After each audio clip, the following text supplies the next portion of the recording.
The cold air of November 17, 1558, swept through the stone halls of the Tower of London. The bells tolled heavily in the distance, their echoes carrying news across England. Queen Mary was dead. In a dimly lit room, Elizabeth Tudor sat silently, her red-gold hair catching the faint glow of a single candle. A messenger burst through the doors, his breath ragged. "You are now Queen of England," he announced, his voice trembling. Elizabeth felt her heart pound. She had prepared for this moment her entire life, but it came with a shadow of fear. Her sister Mary's reign had been bloody, leaving England divided and weak. Now, Elizabeth faced not just the crown but a kingdom filled with enemies, foreign and domestic. The next morning, Elizabeth stood before her council in Westminster. Their faces were a mix of loyalty and doubt. Lord Cecil, her most trusted advisor, stepped forward. "Your Majesty," he began, "the French threaten our borders, the treasury is empty, and there are whispers of rebellion among the nobles. What shall we do?" Elizabeth's voice was steady. "We will restore England's strength. But first, we must show our enemies we are not weak." Her plan was bold. She called for a grand coronation, one that would show her subjects and rivals alike that a new era had begun. The streets of London buzzed with preparations, but not everyone celebrated. In a shadowy corner of the city, a group of men whispered in hushed tones. "A Protestant queen," one spat, slamming his fist on the table. "She'll destroy everything we've built. She must be stopped." On the eve of her coronation, Elizabeth couldn't sleep. She paced her chambers, her mind racing with the weight of the crown. Suddenly, a sharp knock broke the silence. "Your Majesty," said a servant, his face pale, "a letter has arrived." It was left at the gates without a messenger. Elizabeth opened it carefully. The parchment smelled of wax and smoke. Inside was a single sentence: "Beware the thorns on your path." Her blood ran cold. She handed the letter to Cecil the next morning. "It's a threat," he said grimly. "There are those who wish to see you fall, Your Majesty." Elizabeth squared her shoulders. "Let them come," she replied. The day of the coronation arrived.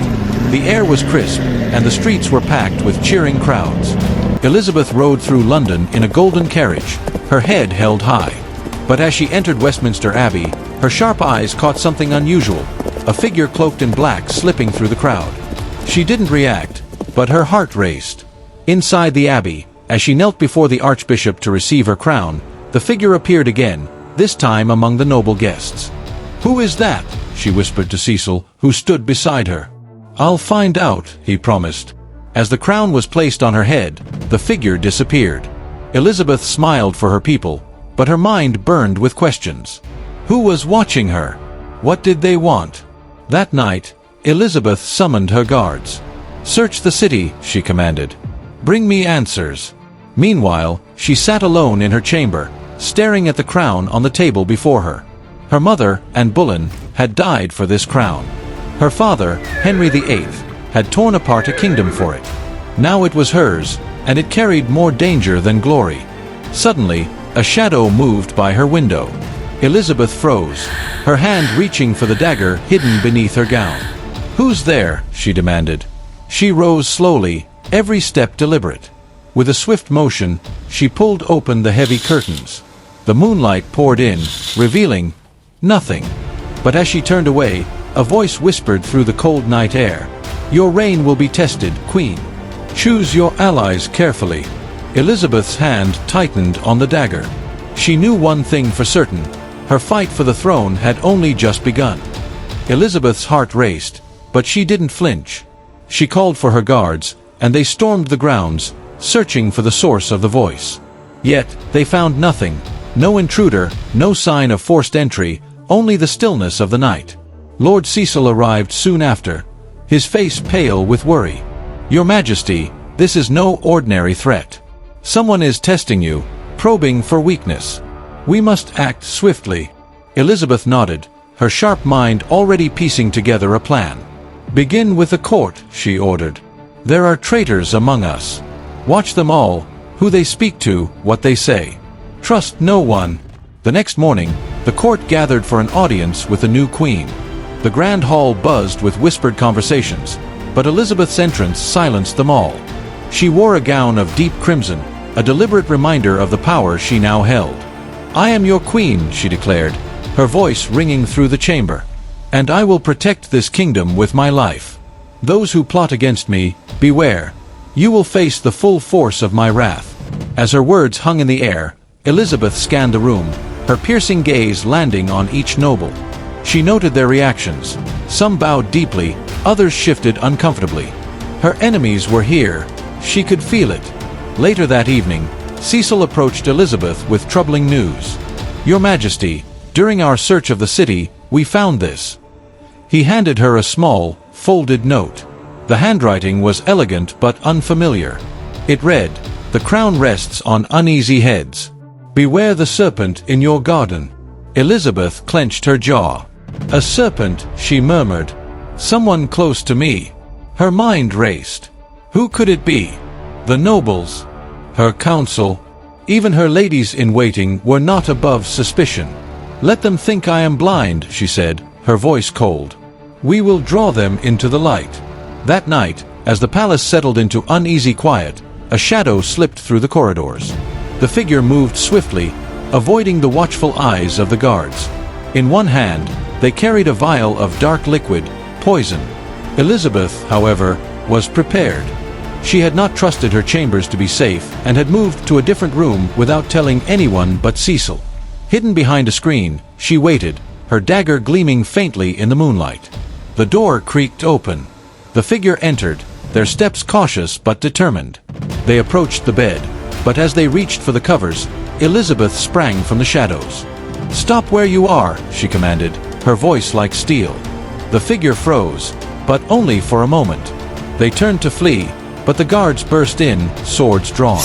The intruder was tackled to the ground, their hood pulled back to reveal a face Elizabeth recognized all too well, a member of her own court. "Lord Wentworth," she said, her voice icy with fury. "You dare to betray your queen?" He spat at her feet. "You are not fit to rule.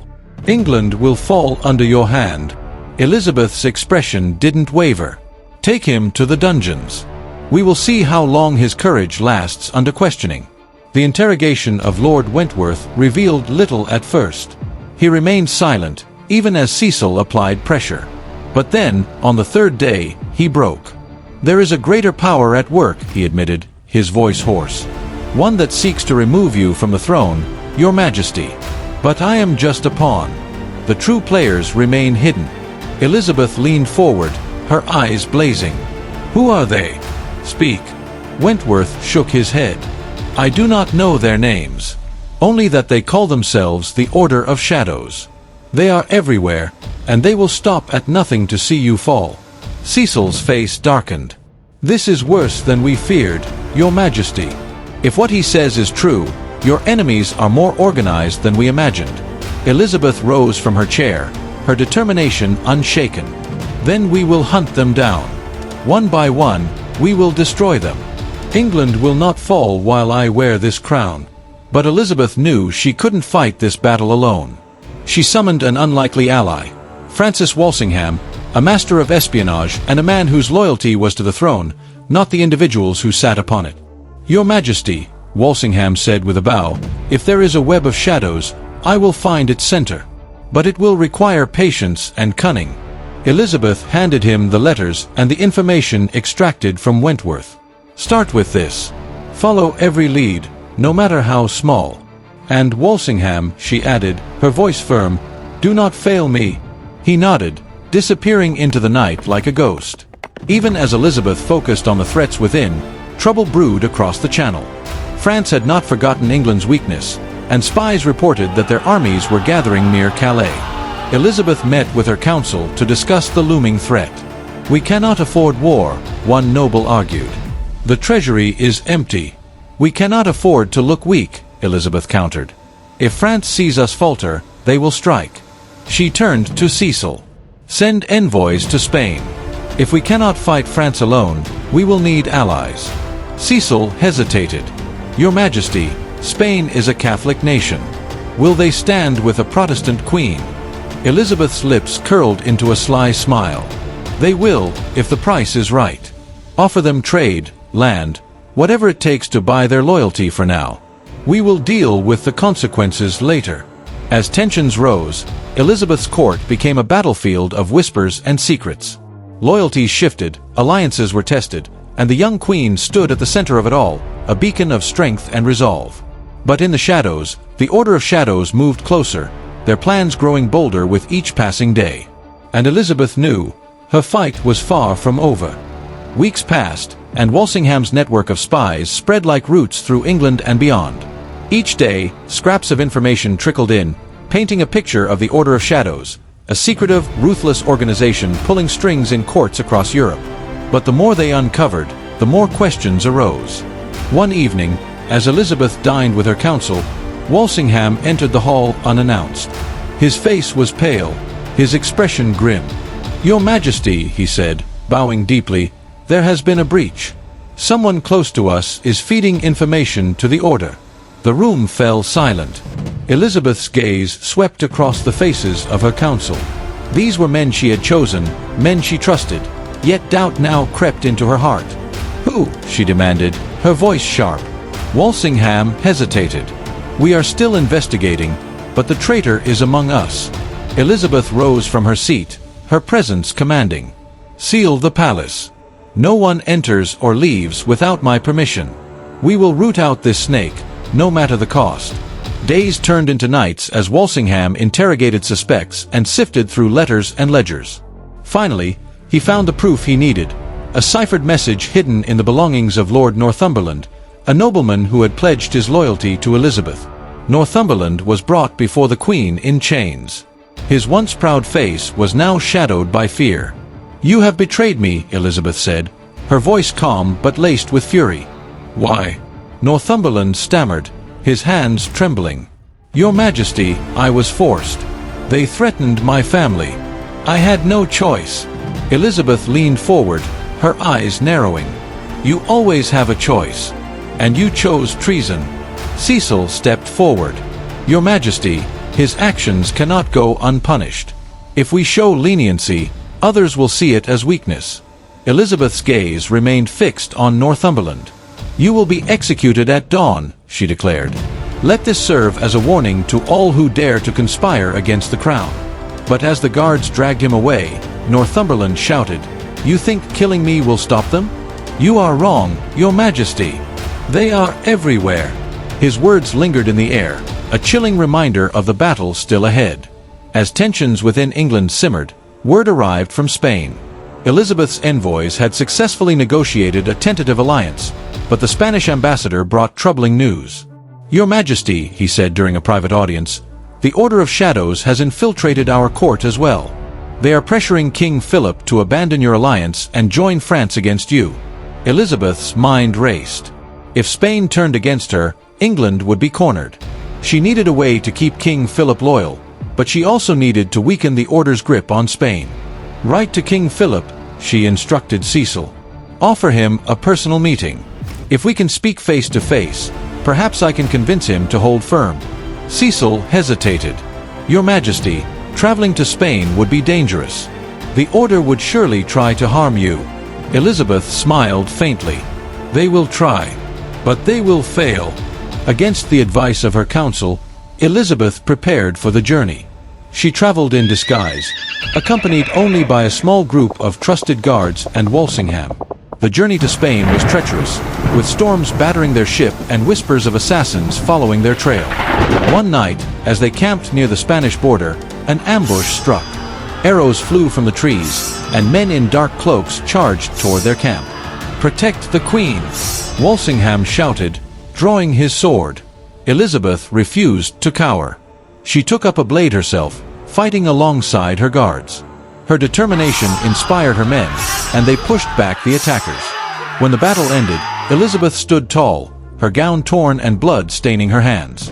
She looked down at one of the fallen attackers and noticed a familiar mark on his wrist, a serpent coiled around a dagger, the symbol of the Order. "They grow bolder," she muttered. "But so will we." Elizabeth finally arrived in Madrid, where she was greeted with great ceremony. King Philip, though wary, agreed to meet her in private. "Your Majesty," he said, his tone measured, "why should Spain risk war to support England?" Elizabeth met his gaze, her voice steady. Because an alliance between us strengthens both our nations. France and the Order of Shadows seek to divide us. Together, we can ensure their plans fail. Philip studied her for a long moment. You are bold, Queen Elizabeth. Perhaps boldness is what we need in these times. Though the alliance was not yet secure, Elizabeth knew she had planted the seeds of trust. But as she prepared to leave Spain, a new message arrived. A cryptic warning written in the same elegant hand as before. You have crossed the sea, but the storm follows you. The serpent strikes when least expected. Back in England, Cecil informed Elizabeth of troubling developments. The order has shifted their focus, Your Majesty. They are rallying discontented nobles and stirring rebellion among the people. There are even whispers of an uprising in the north. Elizabeth's jaw tightened. Then we must act quickly. Walsingham, send agents to uncover their plans. Cecil, prepare the army. If they rise against us, we will crush them. But even as she prepared for war, Elizabeth couldn't shake the feeling that the order's true intentions remained hidden. What was their ultimate goal? And who was the mastermind behind their schemes? The game had only just begun. Months passed, and the tension in England grew unbearable. The Order of Shadows intensified their efforts, launching coordinated attacks to weaken Elizabeth's rule. Nobles whispered of rebellion, foreign allies wavered, and fear gripped the streets of London. But Elizabeth remained resolute. In a secret meeting with her closest advisors, Walsingham revealed a stunning discovery. Your Majesty, he said, placing a map on the table, we've traced the Order's central operations to a secluded estate in the north of England. Their leader, a man they call the Architect, is said to reside there. Elizabeth studied the map, her fingers tracing the marked location. Then we strike, she said firmly. We end this shadow war once and for all. Elizabeth made the bold decision to lead the charge herself. She knew the risk. If the mission failed, it could cost her not just her throne, but her life. Yet, she also understood the power of symbolism. A queen who fought alongside her people would inspire loyalty and strength. The journey north was fraught with danger. As her forces approached the estate, they encountered resistance, mercenaries hired by the Order. Elizabeth's army fought valiantly, their morale bolstered by the sight of their queen riding at the front, sword in hand. When they reached the gates of the estate, Elizabeth dismounted and led a small group inside. The grand hall was eerily silent, the air heavy with tension. In the heart of the estate, Elizabeth found him, the Architect.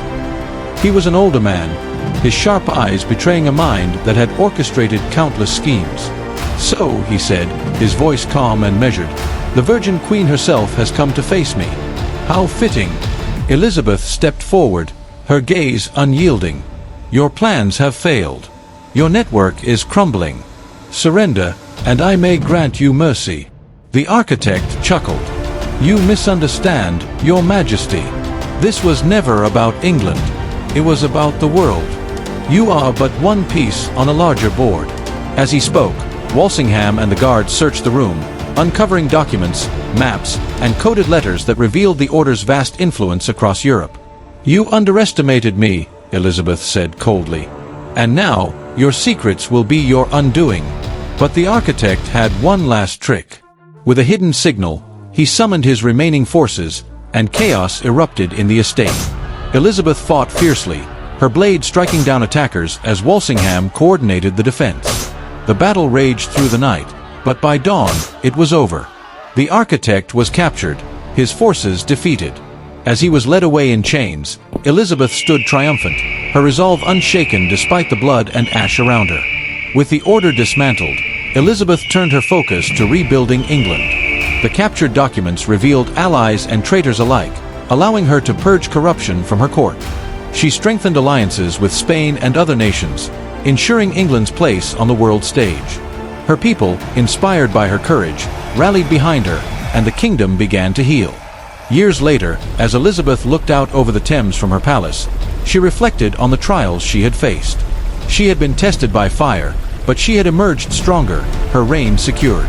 The crown weighed heavily, as it always had, but she wore it with pride. She had not just survived the storms, she had mastered them.